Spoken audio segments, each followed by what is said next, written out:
হয়েছে? আর বলো না, পিঠটা চুলকাতেছে। ও আচ্ছা, ঘুমাচ্ছ না কেন? সকালে না তোমার উঠতে হবে। একটু পরে শুই। এখনই শুয়ে পড়ো, সকালে উঠতে হবে তো। আসো। আচ্ছা ঠিক আছে।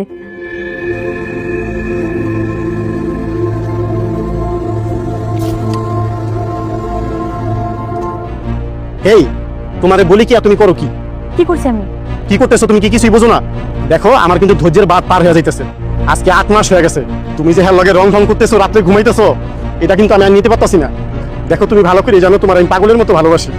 তোমারে যেই কাজে লিগে হের কাছে পাঠাইছি, দ্রুতই কাজ শেষ করো। আরে পাগল, আমি কি চেষ্টা কম করতেছি? আমারে তুমি সময় তো দিবা।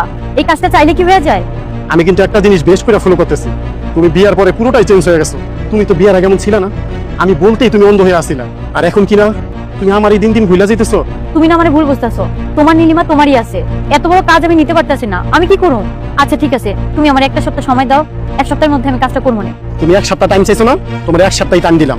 এই 1 সপ্তাহের ভিতর যদি কিছু না করতে পারতেছো না, তাহলে আমারটা আমি করে লুম, আমি সাফ করে দিলাম।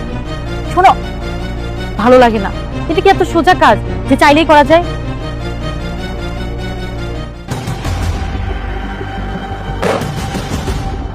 কি হয়েছে ভাই? আমাদের যত সয় সম্পত্তি আছে সবগুলো তোর নামে করে দেওয়া হয়েছে, ওগুলি সব তোর। আমার তো এই জায়গা সম্পদ কোনো কিছুর দরকার নাই, আমার শুধু তোমারই দরকার। কি বললি? আমার তো এই সব কোনো কিছুর দরকার নাই, শুধু তুমি থাকলে হইব।